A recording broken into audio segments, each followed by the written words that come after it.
Oh, hi guys, Howard again. This time we are back to the SLRs from the 1960s. We'll have a detailed look in a minute, but first a little history.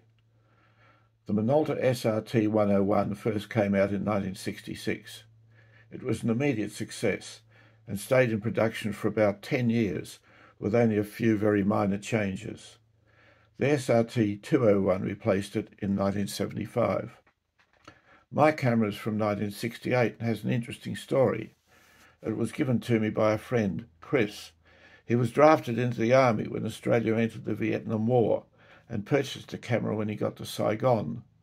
Luckily for him, he was in administration and escaped the front line, but he still catches up with a few buddies from that time, and he used the camera extensively during his tour. These are very solid cameras, and mine weighs in at 35 ounces or just on a kilogram. So if you plan to get one, you better allow for a nice wide shoulder strap. Mine has the original 58mm Rockall PF lens, f1.4, 6 elements in 5 groups, multi-coated in what appears to be mauve and amber. The 101 was a serious, fully mechanical camera aimed at affluent amateurs and semi-professionals. A friend who I worked with back in the 60s bought one new and absolutely loved it. Okay, let's have a good look at my Minolta SRT 101. Okay, now I'll just remove the lens initially. Now normally you'd have to press this little locking mechanism down to release the lens, but it's broken in mine, so you don't have to do that. So it's just a matter of getting the distance focus ring all the way around. That's the strongest thing to turn it by, and then just turn it by that. I'll just put that aside for the moment. Okay, so there's the body of the camera. We've got the SRT 101 and Minolta there. CLC up here, which stands for Contrast Light Compensator. And what it was, they fitted 2 separate CDS cells reading from different points of the screen up in the prism, and that gave a better average reading than a single CDS cell, which most cameras had at that time. Now I'll just cock it and fire it. Now what we're going to do now is lock the mirror up. So to do that, we've got this device around here. So we have to turn it around clockwise to what's about a 2 o'clock position if you look at it from this angle. And as you can see now, the mirror is fully locked up, and you can see the blind. Well, it's very dark, but the blinds, the silk blinds, are at the back of the opening now. Now, apart from that, these cameras had the ability to stop down the aperture so you could get a preview of what you were going to get in focus, and that was this button here attached to the body of the camera there. The camera has to be cocked for this, so if you push it in now, you'll see this little device in here has moved inwards, and that's allowing it to stop the lens down to your pre-selected aperture. Pressed in again and you're wide open. Press it in again and it's stopped down. Press it in again and it's wide open. And of course when you fire it, it comes back to wide open. We've got a self-timer here. Now you've got the option, if you accidentally set the timer and you think, oh hang on, I don't want it for this shot, you can simply press the shutter button and you'll bypass the timer. But if you want to use the timer, you press the little button just above it, and that'll wind down and take the shot.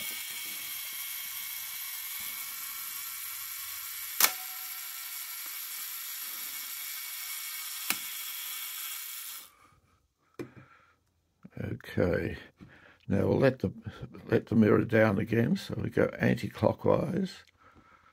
It's a bit hard to grip and do this, but there we go, almost there. Okay, and now the mirror is back down to where it belongs. Okay, now you'll notice on the front here there's a little pin sticking out from a ring, and that's attached to the meter. So that moves around back and forth there with the aperture ring. So let's just have a look at the lens for a minute.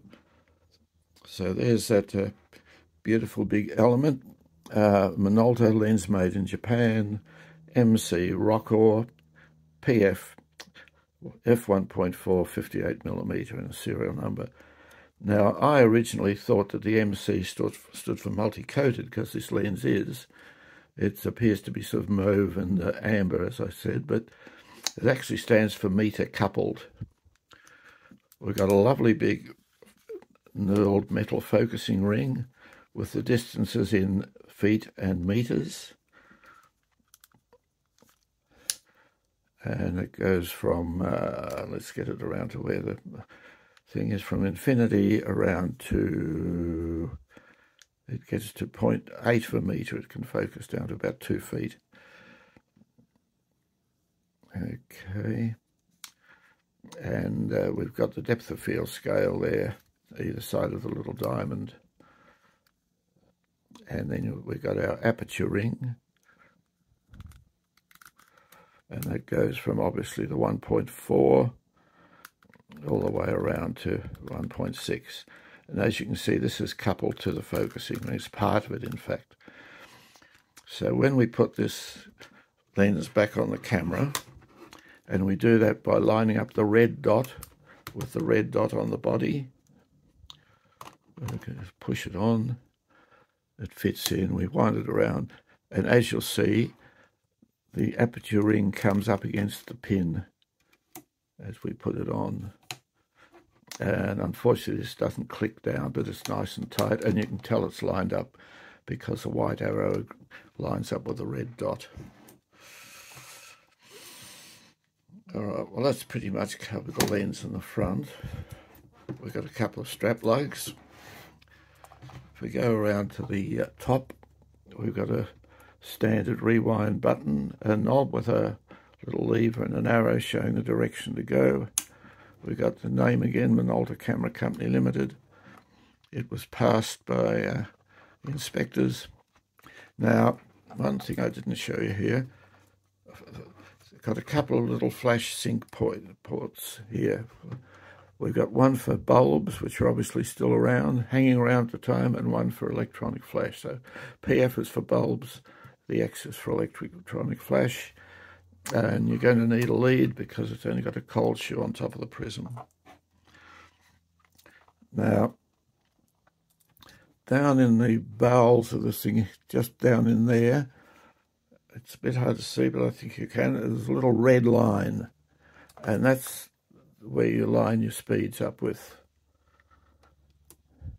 Okay, so, and the speeds go from 1,000th all the way around to 1 second and then B. So it's got a full range of speeds. Little window over here for the ASA, and to change that you simply lift the collar and select whatever ASA it is you want. And then that goes down and locks, so that's good. Now you can tell this is an early camera because this speed ring is black. All the later ones from about 69 onwards or late 68 had silver ones to match the rest of the camera body, but the early ones, the whole the serrated ring was black. We've got a nice, quite stiff wind-on lever with a shutter button there. It's got a nice standoff position, so it'll stand off if you're shooting it at that position, but it will tuck away when you're putting it back in its case. The shutter button has a thread for the standard cable release if you're using a tripod, and we've got a very nice little frame counter window over here which resets back to 0 when you open the back. Now to open the back on this, you've got to pull up on the rewind knob and it opens, and everything in here is all pretty standard. Now one of the possible drawbacks of these cameras is they still had the silk blinds. Now the the ones in this camera are fine, but depending on how they've been stored and sort of what will I call it, the atmospherics of the country. I mean, some countries are very humid. The silk's more likely to degenerate in that than in a nice dry heat. So if you're going to buy one of these, make sure that the blinds are good. Otherwise, you're going to have new blinds fitted. So that's inside the back. Loading the film is very standard. The take-up spool winds inwards. You've got slots with a little... Yeah, so we've got a nice slot here with a little tooth in it. You slide the film in, make sure it takes up on in the slot properly and on the tooth, and that it's sitting on the sprockets.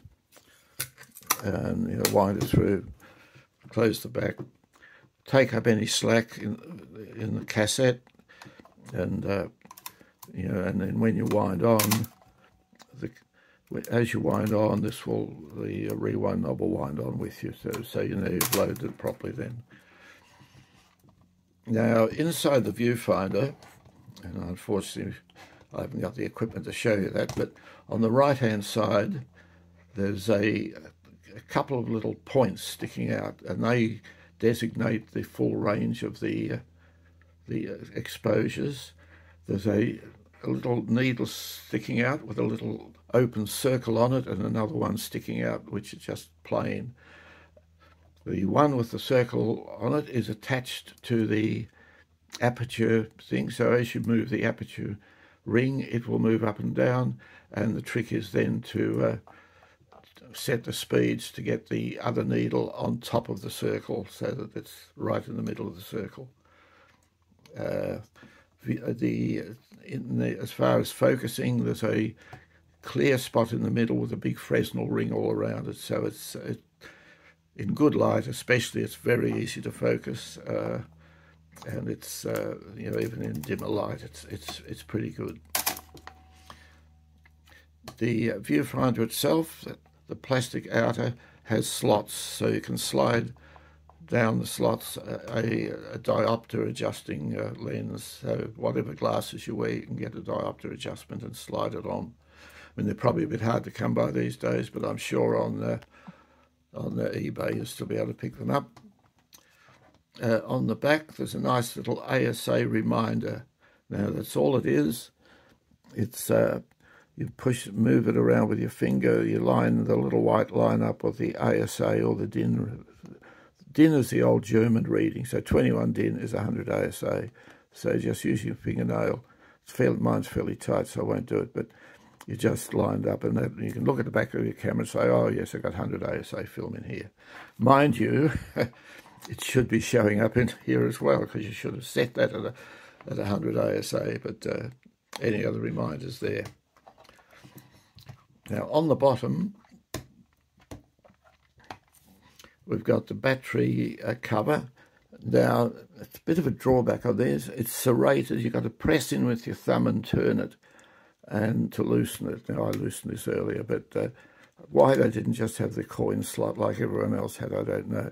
There are two tiny little holes, so if you had you could open up perhaps a little thin paper clip and put it in and get a bit of extra leverage, but anyhow, mine works with my thumb, so that's all right. We've got a tripod mount, and we've also got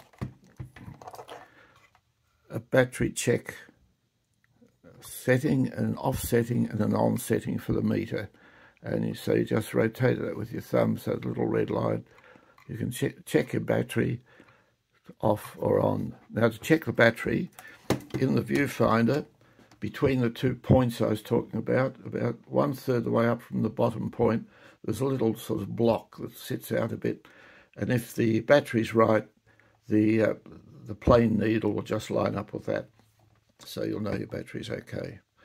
Unfortunately, the metering in this one doesn't work, so it's a shame, but anyhow, you can still use it manually because they're fully mechanical cameras. And it'll last forever. They are absolutely beautifully built.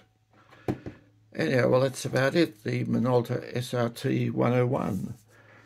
Now look, I hope you've enjoyed the video. If you have, please like and subscribe. It's free to do that and it helps the channel a little bit. And if you're still watching at this point, thanks very much. And hopefully I'll see you in the next one.